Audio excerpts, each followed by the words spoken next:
Well, a new study in JAMA shows that young people are being overdiagnosed with cancer. This is something doctors have warned about for elderly people, but why is it happening to young people, and why is that a problem? Well, according to the study, many of these so-called cancers may not have been deadly, yet they're still triggering aggressive treatments, lifelong medications, heavy psychological and financial toll of being labeled a cancer patient. Critical care physician Dr. Paul Merrick joins us today because he's been warning us about this for years. He says that chemotherapy is based on a false premise, which would be predicated on something like this, an overdiagnosis of cancer. So, doctor, thank you for joining us. First of all, what do you make of this study and the fact that it's something you've been saying and is now in a mainstream journal? Yeah, so their facts are incorrect. So they're claiming that the increasing incidence of cancer is due to increasing diagnosis. That is false. So we are currently facing a pandemic or epidemic of cancer. The reality is 1 in 2 people will develop cancer. That's what's on the cards. And for the others that don't develop cancer, they will have someone in their family or a friend develop cancer. So cancer is going to become the commonest cause of death. So they're trying to underplay the importance of this pandemic for multiple reasons. So if you actually look at the data from the American Cancer Society, so I have their data here, in the last 10 years, the incidence of cancer has increased by 17%. 17%. So what they claimed in this article is that the mortality was flat, so that it means that this is just an increase in diagnosis. But that's not true. So data from the American Cancer Association shows that the risk of cancer in the last 10 years has gone up 17%, and the mortality has increased by 5%. So this is real. Okay, so it's not overdiagnosis, but is it? It's absolutely true. It's not due to overdiagnosis. We are facing a pandemic of cancer. What you just indicated is that this was before the COVID-19 pandemic, that these. So that's an interesting question. Yes. So I have 2 papers which actually looked at the incidence of cancer in young people up until 2019. And both papers showed an increase in the risk of cancer in young people. So this is in JAMA Open Network and in Lancet, showing that the incidence of cancer and the risk of dying of cancer in young people was increasing up until 2019. Obviously, then something happened in 2020, 21, which has changed that trajectory. And so we now have many reports from oncologists, but we have 4 epidemiological studies showing that since the introduction of the vaccine, the risk of cancer has almost doubled. Okay. So since the introduction of the COVID mRNA vaccines, the risk of cancer has almost doubled. So is there maybe some kind of politics at play? That's what I thought when I saw this.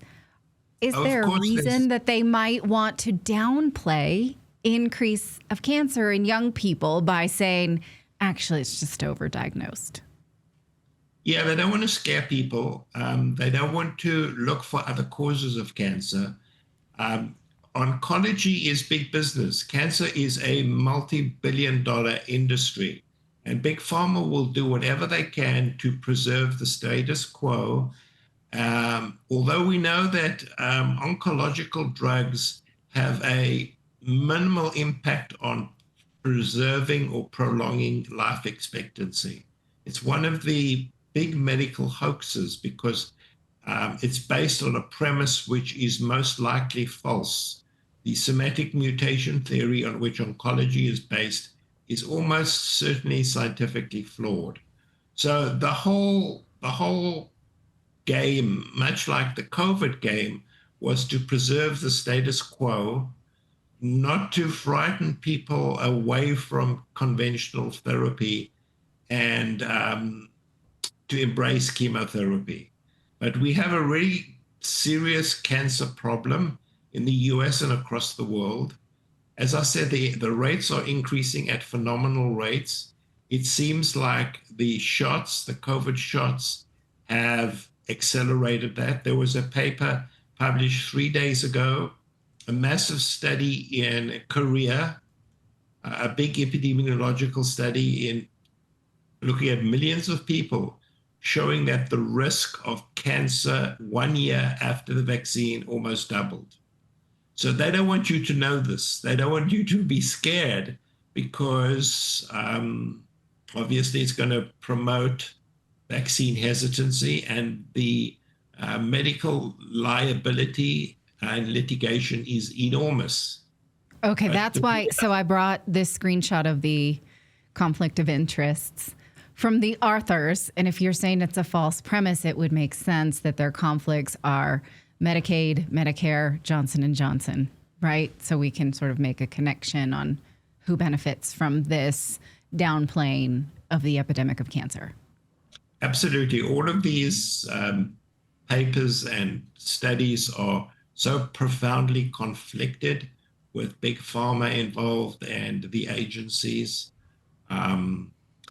They don't want to scare Americans into realizing the vaccine causes cancer.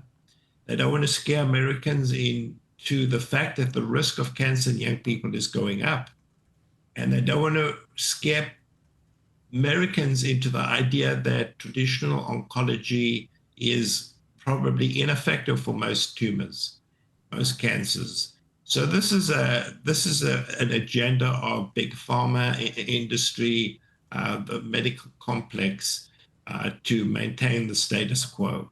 Clean drinking water is one of the best investments you can make for your family's health. That's why we need to talk about Cove Pure.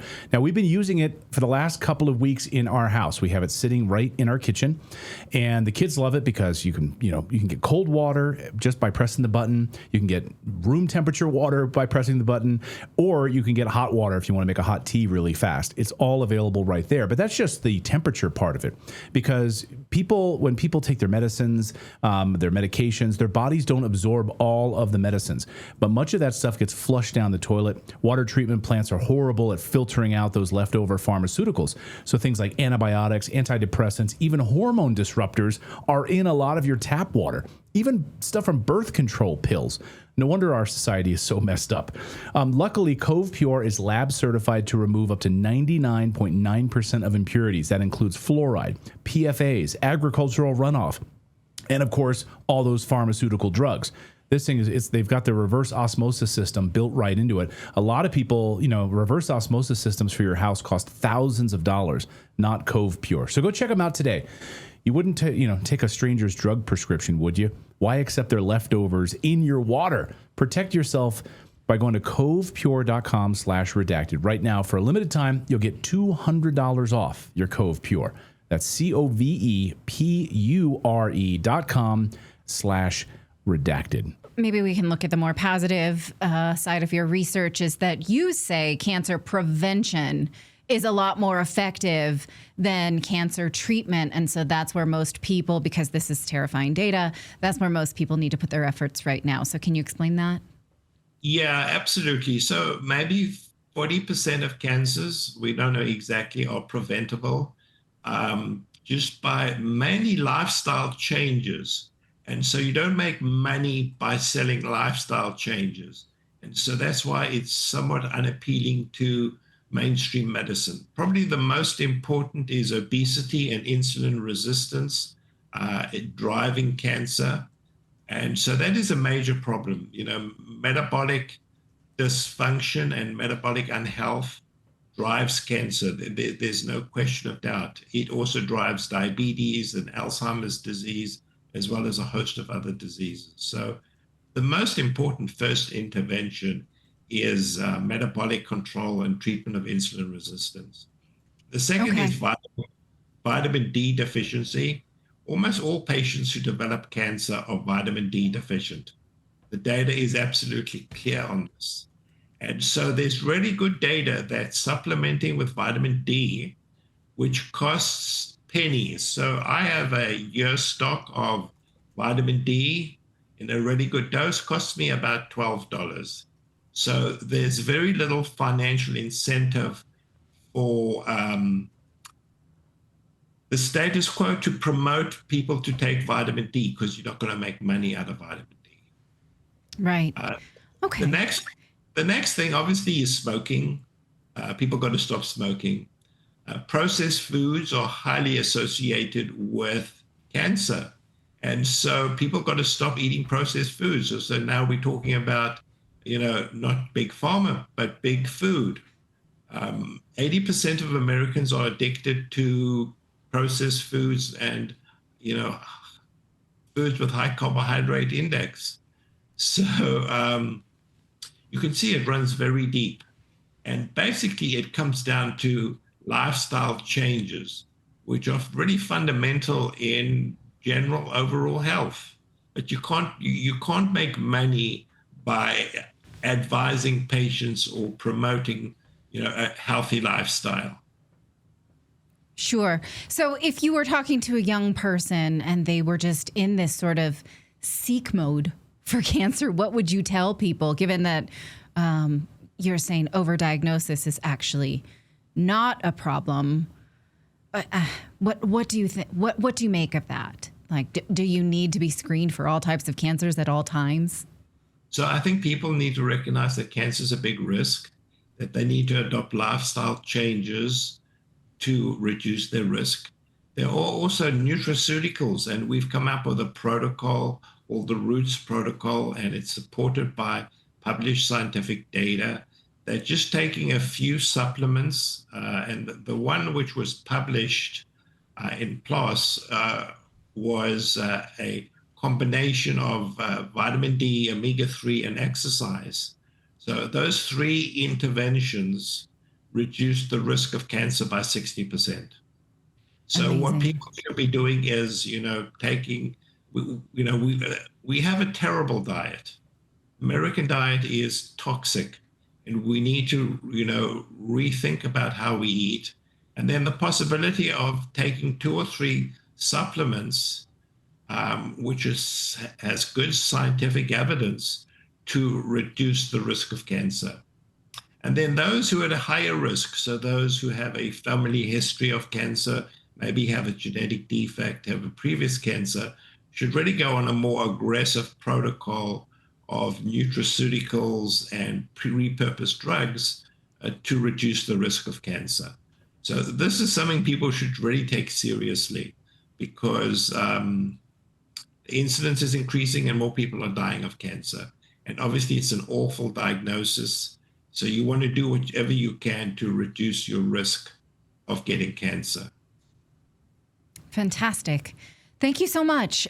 This was really enlightening, because it just is a strange paper to sort of come across JAMA, and I was really glad to get someone to break it down for me. So my guest has been Dr. Paul Marik, and you can follow him on X, and he's been warning about this for a long time. Thank you so much for your time.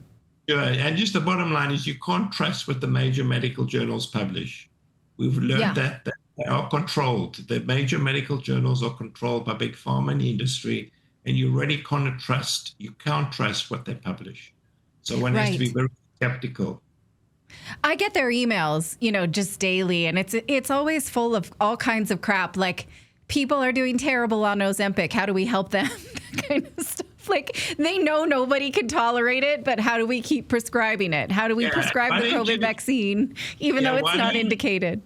Why don't they just tell people to eat less? That's a much more effective way, and not to eat all the time. We strongly believe in intermittent fasting as a profound way of improving metabolic health. But instead, they want to sell you Ozempic, which costs $2,000 or $3,000. Yes, it's wild. Yeah. Right. Okay. Well, it was a pleasure to talk to you. I hope you'll come back on Redacted another time. Sure. Thanks for inviting me.